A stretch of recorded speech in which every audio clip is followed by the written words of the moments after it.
सत श्री अकाल जी सारिਆਂ ਨੂੰ। ਅੱਜ ਜਿਹੜੇ ਮੁੱਦੇ ਨੂੰ ਲੈ ਕੇ ਮੈਂ ਤੁਹਾਡੇ ਸਾਹਮਣੇ ਹਾਜ਼ਰ ਹੋਇਆ ਜੀ, ਉਹ ਮੁੱਦਾ ਹੈ ਫੇਸ ਮਾਸਕ ਨੂੰ ਲੈ ਕੇ। ਸਰਕਾਰਾਂ ਵੱਲੋਂ ਤੇ ਡਿਫਰੈਂਟ ਹੈਲਥ ਏਜੰਸੀਆਂ ਵੱਲੋਂ ਫੇਸ ਮਾਸਕ ਜਿਹੜੇ ਨੇ ਇਸ ਕਰੋਨਾ ਮਹਾਮਾਰੀ ਦੇ ਵਿੱਚ ਕੰਪਲਸਰੀ ਕੀਤੇ ਗਏ ਨੇ। ਸਾਨੂੰ ਇਸ ਨੂੰ ਸਮਝਣਾ ਪਵੇਗਾ ਵੀ ਫੇਸ ਮਾਸਕ ਜਿਹੜੇ ਨੇ ਉਹ ਕੀ ਹਨ, ਕਿੰਨੇ ਤਰ੍ਹਾਂ ਦੇ ਹਨ ਤੇ ਸਾਡੇ ਲਈ ਕਿਸ ਸਥਿਤੀ ਦੇ ਵਿੱਚ ਕਿਹੜਾ ਫੇਸ ਮਾਸਕ ਜ਼ਰੂਰੀ ਹੈ according to our job profile. मतलब अपने ਕੰਮਕਾਰ ਨੂੰ ਦੇਖਦੇ ਹੋਏ ਸਾਨੂੰ ਕਿਸ ਤਰ੍ਹਾਂ ਦਾ ਫੇਸ ਮਾਸਕ ਜਿਹੜਾ ਹੈ ਉਹ ਚੂਜ਼ ਕਰਨਾ ਚਾਹੀਦਾ ਹੈ ਜਾਂ ਪਾਉਣਾ ਚਾਹੀਦਾ ਹੈ। ਫੇਸ ਮਾਸਕ ਇੱਕ ਪ੍ਰੋਟੈਕਸ਼ਨ ਲੇਅਰ ਦੇ ਤੌਰ ਤੇ ਆਪਾਂ ਆਪਣੇ ਮੂੰਹ ਅਤੇ ਨੱਕ ਦੇ ਅੱਗੇ ਲਗਾਉਂਦੇ ਹਨ, ਜਿਹਦਾ ਮੇਨ ਕੰਮ ਹੁੰਦਾ ਹੈ ਸਾਨੂੰ ਧੂੜ ਮਿੱਟੀ ਦੇ ਕਣਾਂ ਤੋਂ ਤੇ ਸਾਨੂੰ ਜਿਹੜੇ ਵਿਸ਼ਾਣੂ ਨੇ, ਕੀਟਾਣੂ ਨੇ, ਜਿਹੜੇ ਮਾਈਕਰੋ ਆਰਗੇਨਿਜ਼ਮ ਨੇ, ਉਹਨਾਂ ਤੋਂ ਸਾਡਾ ਬਚਾਅ ਕਰੇ ਜਦੋਂ ਅਸੀਂ ਸਾਹ ਅੰਦਰ ਖਿੱਚਦੇ ਹਾਂ, ਤਾਂ ਕਿ ਸਾਡਾ ਜਿਹੜਾ ਰੈਸਪੀਰੇਟਰੀ ਸਿਸਟਮ ਹੈ ਉਹ ਪ੍ਰਭਾਵਿਤ ਨਾ ਹੋਵੇ। ਇਹੀ ਜਿਹੜਾ ਮੇਨ ਕੰਮ ਹੈ ਫੇਸ ਮਾਸਕ ਦਾ ਹੁੰਦਾ ਹੈ। ਦੋਸਤੋ, ਫੇਸ ਮਾਸਕ ਜਿਹੜੇ ਹਨ ਉਹ ਤਿੰਨ ਕਿਸਮ ਦੇ ਮੇਨ ਦੱਸੇ ਗਏ ਹਨ। ਪਹਿਲਾ ਹੈ ਜੀ ਕਲੋਥ ਫੇਸ ਮਾਸਕ, ਜਿਹੜਾ ਕਿ ਸਧਾਰਨ ਕੱਪੜੇ ਦਾ ਬਣਿਆ ਹੁੰਦਾ ਹੈ। ਉਸ ਦੇ ਵਿੱਚ ਅਸੀਂ ਆਪਣਾ ਰੁਮਾਲ, ਪਰਨਾ, ਚੁੰਨੀ, ਗਮਛਾ, ਜਿਵੇਂ ਪ੍ਰਧਾਨ ਮੰਤਰੀ ਮੋਦੀ ਜੀ ਨੇ ਕਿਹਾ ਪਰਨੇ ਨੂੰ ਹੀ ਕਹਿੰਦੇ ਨੇ, ਉਹ ਅਸੀਂ ਵਰਤ ਸਕਦੇ ਹਾਂ। ਉਹ ਫੇਸ ਮਾਸਕ ਸਿਰਫ ਤੇ ਸਿਰਫ ਤੁਹਾਨੂੰ ਜਿਹੜਾ ਹੈ 15 ਤੋਂ 20% ਕਰੋਨਾ ਵਾਇਰਸ ਵਰਗੇ ਜਿਹੜੇ ਵਾਇਰਸਿਸ ਨੇ ਜਾਂ ਮਹੀਨ ਜੀਵਾਣੂ ਨੇ, ਜਿਨ੍ਹਾਂ ਨੂੰ ਕੀਟਾਣੂ ਨੇ ਆਪਾਂ ਨਹੀਂ ਦੇਖ ਸਕਦੇ, ਤੇ 15 ਤੋਂ 20% ਆਪਣੀ ਇਹ ਰੱਖਿਆ ਕਰ ਸਕਦੇ ਆ। ਹਾਂਜੀ, ਇਹ ਜੇ ਤੁਹਾਨੂੰ ਕੋਈ ਆਪਦੀ ਇਨਫੈਕਸ਼ਨ ਹੈ ਤਾਂ ਜਿਹੜੇ ਆਪਣੇ ਡ੍ਰੌਪਲੇਟ ਨੇ, ਆਪਣਾ ਜਿਹੜਾ ਵਾਸ਼ਪੀਕਰਨ ਹੈ, ਜਿਹੜਾ ਆਪਣੇ ਸਾਹ ਦੇ ਰਾਹੀਂ ਜੋ ਵਾਸ਼ਪ ਨਿਕਲਦੇ ਹਨ, ਉਹਨਾਂ ਨੂੰ ਇਹ ਬਾਹਰ ਜਾਣ ਤੋਂ ਥੋੜ੍ਹਾ ਜਿਹਾ ਇਹ ਰੋਕਦੇ ਹਨ। ਕਹਿਣ ਦਾ ਭਾਵ ਇਹ ਹੈ ਵੀ ਇਹ ਸਿਰਫ ਧੂੜ ਮਿੱਟੀ ਤੋਂ ਆਪਣਾ ਬਚਾਅ ਕਰ ਸਕਦੇ ਹਨ। ਜਿਹੜੇ ਮਾਈਕਰੋਸਕੋਪਿਕ ਕੀਟਾਣੂ ਜਾਂ ਜੀਵਾਣੂ ਹਨ, ਉਹਨਾਂ ਤੋਂ ਇਹ ਸਾਨੂੰ ਨਹੀਂ ਬਚਾ ਸਕਦੇ ਜਿਹੜੇ ਕਲੋਥ ਫੇਸ ਮਾਸਕ ਹਨ। ਇਹਦਾ ਸਿਰਫ ਇੱਕੋ ਇੱਕ ਫਾਇਦਾ ਹੈ ਵੀ ਜੇ ਕੋਈ ਹੋਰ ਮਾਸਕ ਅਵੇਲੇਬਲ ਨਹੀਂ ਹੈ ਤਾਂ ਉਸ ਸੂਰਤ ਦੇ ਵਿੱਚ ਅਸੀਂ ਇਸ ਨੂੰ ਵਰਤ ਸਕਦੇ ਹਾਂ। ਦੂਸਰੀ ਜੀ ਮੈਂ ਗੱਲ ਕਰਨ ਲੱਗਿਆ ਆਪਣੇ ਸਰਜੀਕਲ ਫੇਸ ਮਾਸਕ ਦੀ। ਸਰਜੀਕਲ ਫੇਸ ਮਾਸਕ ਬਾਰੇ ਮੈਂ ਤੁਹਾਨੂੰ ਦੱਸ ਦਿਆਂ। Surgical face mask triple layer mask ਹੁੰਦਾ ਹੈ ਜੀ। ਇਹ ਡਾਕਟਰ ਜ਼ਿਆਦਾ ਯੂਜ਼ ਕਰਦੇ ਹਨ ਜਦੋਂ ਕੋਈ ਉਹ ਆਪਣਾ ਆਪਰੇਸ਼ਨ ਵਗੈਰਾ ਉਹਨਾਂ ਨੇ ਕਰਨਾ ਹੁੰਦਾ ਹੈ, ਜਾਂ ਕੋਈ ਕਿਸੇ ਨੂੰ ਉਹ ਇਲਾਜ ਦੇ ਦੌਰਾਨ ਇਸ ਫੇਸ ਮਾਸਕ ਨੂੰ ਆਪਣੇ ਜਿਹੜਾ ਹੈ ਚਿਹਰੇ 'ਤੇ ਲਗਾਉਂਦੇ ਹਨ। ਇਹ ਟ੍ਰਿਪਲ ਲੇਅਰ ਦਾ ਮਤਲਬ ਹੈ ਜੀ ਇਹਦੇ ਵਿਚਾਲੇ ਇੱਕ ਮੈਲਟ ਡਾਊਨ ਲੇਅਰ ਦੀ ਪਰਤ ਹੁੰਦੀ ਹੈ, ਜਿਹੜੇ ਕਿ ਕੀਟਾਣੂਆਂ ਨੂੰ, ਜੀਵਾਣੂਆਂ ਨੂੰ ਤੇ ਆਪਣੇ ਜਿਹੜੇ ਵਾਸ਼ਪੀਕਰਨ ਨੇ, ਆਪਣੇ ਜਿਹੜੇ ਡ੍ਰੌਪਲੇਟ ਨੇ, ਉਹਨਾਂ ਨੂੰ ਇਹ ਬਾਹਰ ਜਾਣ ਤੋਂ ਰੋਕਦੀ ਹੈ। ਜੇ ਮੈਂ ਗੱਲ ਕਰਾਂ, ਇਹ ਸਿਰਫ ਸਰਜੀਕਲ ਫੇਸ ਮਾਸਕ ਜੇ ਤੁਹਾਡੇ ਅੰਦਰ ਕੋਈ ਇਨਫੈਕਸ਼ਨ ਹੈ ਉਸ ਨੂੰ ਬਾਹਰ ਜਾਣ ਤੋਂ ਰੋਕਣ ਲਈ ਬਣੇ ਗਏ ਨੇ, ਨਾ ਕਿ ਜੇ ਕੋਈ ਬਾਹਰੋਂ ਇਨਫੈਕਸ਼ਨ ਆਉਂਦੀ ਹੈ, ਜੇ ਕੋਈ ਬਾਹਰੋਂ ਕਰੋਨਾ ਵਾਇਰਸ ਦੇ ਮਰੀਜ਼ਾਂ ਦੇ ਵਿੱਚ ਤੁਸੀਂ ਜਾਂਦੇ ਹੋ ਤਾਂ ਉਹਦੇ ਚੋਂ ਇਹ 100% ਤੁਹਾਨੂੰ ਨਹੀਂ ਬਚਾ ਸਕਦੇ। ਇਹ ਸਿਰਫ 40 ਤੋਂ 45% ਹੀ ਕਾਰਗਰ ਹਨ ਜੇ ਅਸੀਂ ਗੱਲ ਕਰੀਏ। ਕਿਉਂਕਿ ਜੇ ਤੁਸੀਂ ਸਰਜੀਕਲ ਫੇਸ ਮਾਸਕ ਨੂੰ ਦੇਖੋ ਧਿਆਨ ਨਾਲ ਤਾਂ ਸਾਈਡਾਂ ਤੋਂ ਇਹ ਥੋੜ੍ਹੇ ਜਿਹੇ ਲੂਜ਼ ਹੁੰਦੇ ਹਨ। ਇਹ ਪ੍ਰੋਪਰ ਇਕਵਿਪਮੈਂਟ ਨਹੀਂ ਹੈ ਤੁਹਾਨੂੰ ਇਸ ਵਾਇਰਸਿਸ ਤੋਂ ਬਚਾਉਣ ਦੇ ਲਈ। ਤੀਸਰੇ ਨੰਬਰ 'ਤੇ ਜੀ ਮੈਂ ਗੱਲ ਕਰਨ ਲੱਗਿਆ ਰੈਸਪੀਰੇਟਰਸ ਦੀ। ਠੀਕ ਹੈ ਜੀ, ਰੈਸਪੀਰੇਟਰਸ ਦੇ ਅੰਦਰ ਤੁਸੀਂ ਅੱਜ ਕੱਲ੍ਹ ਨਾਂ ਸੁਣਿਆ ਹੋਊਗਾ N95 ਰੈਸਪੀਰੇਟਰ ਦਾ। ਇਸ ਨੂੰ ਮਾਸਕ ਕਹਿ ਦਿੰਦੇ ਆ but they are ਰੈਸਪੀਰੇਟਰਸ actually. N95 ਹੁੰਦਾ ਹੈ, N99 ਹੈ, N100 ਹੈ, P95 ਹੈ, R ਹੈ। ਇਹ ਸਾਰੀਆਂ ਅੱਡ ਅੱਡ ਕੈਟੇਗਰੀਜ਼ ਨੇ ਰੈਸਪੀਰੇਟਰਸ ਦੀਆਂ।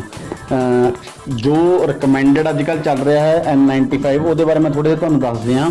ਇਹਦੇ 'ਚ N ਜਿਹੜਾ ਸਟੈਂਡ ਕਰਦਾ ਹੈ ਜੀ, ਉਹ ਹੁੰਦਾ ਹੈ ਨੌਨ ਆਇਲ ਰੈਜ਼ਿਸਟੈਂਸ, ਮੀਨਸ ਕਿਸੇ ਵੀ ਤਰਲ ਤੇਲੀਏ ਪਦਾਰਥ ਤੋਂ ਇਹ ਆਪਾਂ ਨੂੰ ਜਿਹੜਾ ਹੈ ਉਹ ਨਹੀਂ ਬਚਾ ਸਕਦਾ। ਇਹਦੇ 'ਚ ਜਿਹੜਾ 95 ਡਿਨੋਟ ਹੋ ਰਿਹਾ ਹੈ, ਜਿਹੜਾ ਅੱਖਰ ਹੈ 95, ਉਹਦਾ ਮਤਲਬ ਇਹ ਹੈ ਵੀ ਇਹ 95% ਸਿਕਿਉਰ ਹੈ ਵਾਇਰਸਿਸ ਤੇ ਬੈਕਟੀਰੀਆ ਤੋਂ। ਇਹ ਜਾਣੀ ਕਿ ਇਹ ਕਿਹਾ ਜਾ ਸਕਦਾ ਵੀ 95% ਉਹਨਾਂ ਤੋਂ ਆਪਾਂ ਨੂੰ ਬਚਾ ਸਕਦਾ ਹੈ, ਕਿਉਂਕਿ ਇਹਦੀ ਜਿਹੜੀ ਬਣਤਰ ਹੈ ਉਸ ਤਰ੍ਹਾਂ ਦੀ ਹੈ ਕਿ 95 ਕਲੋਜ਼ ਫਿਟਿੰਗ ਮਾਸਕ ਹੁੰਦੇ ਨੇ, ਜੇ ਤੁਸੀਂ ਧਿਆਨ ਨਾਲ ਦੇਖੋ ਇਹ ਚਾਰੇ ਪਾਸਿਓਂ ਕਵਰ ਕਰਦੇ ਹਨ। 95% ਇਹ ਮੰਨਿਆ ਗਿਆ ਹੈ ਕਿ ਇਹ ਵਾਇਰਸਿਸ ਤੋਂ ਬਚਾ ਸਕਦੇ ਹਨ ਸਾਨੂੰ। N99 ਉਸ ਤੋਂ ਐਡਵਾਂਸ ਜਿਹੜੀ ਹੈ ਵਧੀਆ ਰੈਸਪੀਰੇਟਰਸ ਦੇ ਵਿੱਚ ਆਉਂਦਾ ਹੈ, ਇਹ 99% ਬਚਾ ਸਕਦਾ ਹੈ। ਤੇ N100 ਜਿਹੜਾ ਹੈ ਉਹ ਇਹ ਦਾਅਵਾ ਕੀਤਾ ਗਿਆ ਹੈ ਕਿ ਇਹ 100% ਬਚਾ ਸਕਦਾ ਹੈ। ਹੁਣ ਅਸੀਂ ਗੱਲ ਕਰਦੇ ਹਾਂ ਵੀ ਸਰਕਾਰਾਂ ਨੇ ਸਾਨੂੰ N95 ਮਾਸਕ ਲੈਣ ਤੋਂ ਕਿਉਂ ਮਨਾ ਕੀਤਾ ਹੈ। ਉਹ ਇਸ ਕਰਕੇ ਮਨਾ ਕੀਤਾ ਹੈ ਕਿਉਂਕਿ ਜੋ ਇਸ ਸਥਿਤੀ ਦੇ ਵਿੱਚ, ਇਸ ਪੈਂਡੈਮਿਕ ਦੇ ਵਿੱਚ ਸਟਾਕ ਦੀ ਬਹੁਤ ਜ਼ਿਆਦਾ ਕਮੀ ਹੈ। ਇਹ ਇਸ ਨੂੰ ਰਿਕਮੈਂਡ ਕੀਤਾ ਗਿਆ ਹੈਲਥ ਕੇਅਰ ਵਰਕਰਸ ਲਈ। ਉਹ ਇਸ ਲਈ ਰਿਕਮੈਂਡ ਕੀਤਾ ਗਿਆ ਜੀ ਕਿਉਂਕਿ ਉਹਨਾਂ ਨੇ 24 ਘੰਟੇ ਜਿਹੜਾ ਹੈ ਮਰੀਜ਼ਾਂ ਦੇ ਵਿੱਚ ਰਹਿਣਾ ਹੁੰਦਾ ਹੈ, ਕਰੋਨਾ ਵਾਇਰਸ ਵਾਲੇ ਮਰੀਜ਼ਾਂ 'ਚ ਰਹਿਣਾ ਹੁੰਦਾ ਤਾਂ ਕਿ ਉਹ ਪੂਰੀ ਤਰ੍ਹਾਂ ਸਿਕਿਉਰ ਰਹਿ ਸਕਣ। ਠੀਕ ਹੈ, ਆਮ ਜਨਤਾ ਦੇ ਲਈ ਜਿਹੜਾ ਹੈ ਸਰਜੀਕਲ ਮਾਸਕ ਵੀ ਆਪਾਂ ਕਹਿ ਸਕਦੇ ਹਾਂ ਵੀ ਉਹ ਲਾ ਕੇ ਵੀ ਉਹਨਾਂ ਦਾ ਕੰਮ ਚੱਲ ਸਕਦਾ ਹੈ।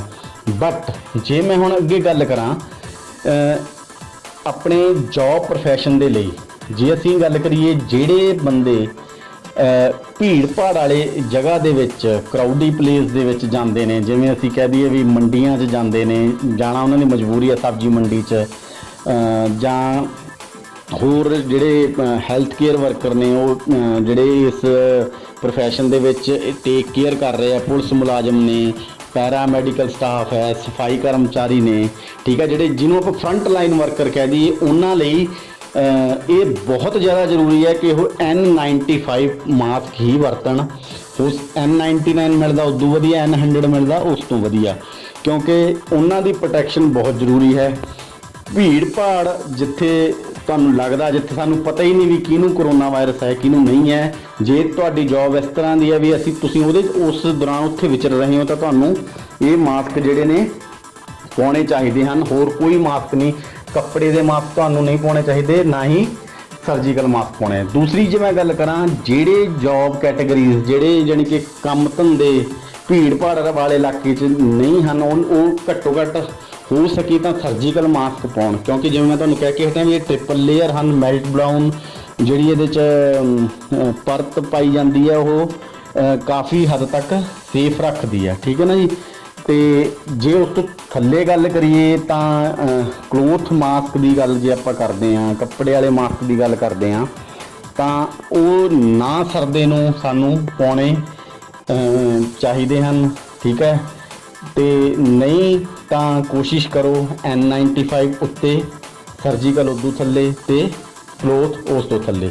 ਇਹਦੀ ਮੈਂ ਤੁਹਾਨੂੰ ਦੱਸੀ ਸੀਗਾ ਵੀ 95% ਕਰੋਨਾ ਵਾਇਰਸ ਤੋਂ N95 ਤੁਹਾਨੂੰ ਬਚਾ ਸਕਦਾ ਹੈ, ਤੇ 40 ਤੋਂ 45% ਸਰਜੀਕਲ ਮਾਸਕ ਤੇ ਕਲੋਥ ਮਾਸਕ ਜਿਹੜਾ ਹੈ ਉਹ 15 ਤੋਂ 20% ਕਾਰਗਰ ਹੁੰਦਾ ਹੈ। ਫੇਸ ਮਾਸਕ ਦੇ ਸੰਬੰਧਿਤ ਤੁਹਾਨੂੰ ਸਾਰੀ ਜਾਣਕਾਰੀ ਮੈਂ ਤਕਰੀਬਨ ਦੇ ਹੀ ਚੁੱਕਿਆ। ਇੱਕ ਹੋਰ ਮੈਂ ਐਡ ਕਰ ਦਿਆਂ ਵੀ ਜਿਹੜੇ ਤੁਹਾਡੇ ਹੱਥ ਨੇ ਉਹ ਸਭ ਤੋਂ ਜ਼ਿਆਦਾ ਤੁਹਾਨੂੰ ਪ੍ਰਭਾਵਿਤ ਕਰਦੇ ਨੇ ਕਰੋਨਾ ਵਰਗੀ ਬਿਮਾਰੀ ਜਾਂ ਕੋਈ ਵੀ ਵਾਇਰਸ ਨੂੰ ਤੁਹਾਡੇ ਤੱਕ ਲਿਜਾਣ ਦੇ ਲਈ, ਕਿਉਂਕਿ ਹੱਥਾਂ ਦੁਆਰਾ ਹੀ ਕੰਟੈਮੀਨੇਸ਼ਨ ਤੁਹਾਡੇ ਨੱਕ ਮੂੰਹ ਤੱਕ ਫੈਲਦਾ ਹੈ। ਇਸ ਕਰਕੇ ਹਮੇਸ਼ਾ ਮੰਨ ਕੇ ਚਲੋ, ਆਪਣੀ ਮਨੋਵਿਗਿਆਨਕ ਸਥਿਤੀ ਇਹੀ ਜਿਹੀ ਕਰ ਲਓ ਕਿ ਹੱਥ ਜਿਹੜੇ ਨੇ ਹਮੇਸ਼ਾ ਧੋਣੇ ਨੇ। ਜਦੋਂ ਕਿਤੇ ਵੀ ਤੁਸੀਂ ਕਿਸੇ ਚੀਜ਼ ਨੂੰ ਹੱਥ ਲਾਉਂਦੇ ਹੋ, ਸਪੈਸ਼ਲੀ ਜਦੋਂ ਬਾਹਰੋਂ ਆਉਂਦੇ ਹੋ, ਤਾਂ ਉਸ ਸਮੇਂ ਆਪਣੇ ਹੱਥਾਂ ਨੂੰ ਧੋਵੋ, ਸੈਨੀਟਾਈਜ਼ ਕਰੋ। ਬਾਈ ਚਾਂਸ ਜੇ ਤੁਹਾਡਾ ਫੇਸ ਮਾਸਕ, ਕਈ ਵਾਰੀ ਆਖਿਆ ਵੀ ਲੋਕ ਫੇਸ ਮਾਸਕ ਐਡਜਸਟ ਕਰਦੇ ਰਹਿੰਦੇ ਨੇ, ਉਹ ਐਡਜਸਟ ਉਦੋਂ ਕਰਨਾ ਜਦੋਂ ਤੁਸੀਂ ਹੱਥਾਂ ਨੂੰ ਸੈਨੀਟਾਈਜ਼ ਕਰਨਾ ਜਾਂ ਧੋ ਕੇ ਕਰਨਾ। ਠੀਕ ਹੈ ਜੀ। ਇਸ ਕਰਕੇ ਸੈਨੀਟਾਈਜ਼ਰ ਨੂੰ ਨਾਲ ਜ਼ਰੂਰ ਰੱਖੋ ਤੇ ਰੱਬ ਭਲੀ ਕਰੂਗਾ। ਆਸ ਕਰਦੇ ਹਾਂ ਜਾਣਕਾਰੀ ਵਧੀਆ ਲੱਗੂ, ਵੱਧ ਤੋਂ ਵੱਧ ਸ਼ੇਅਰ ਕਰ ਦਿਓ। ਸਤਿ ਸ਼੍ਰੀ ਅਕਾਲ ਸਾਰਿਆਂ ਨੂੰ।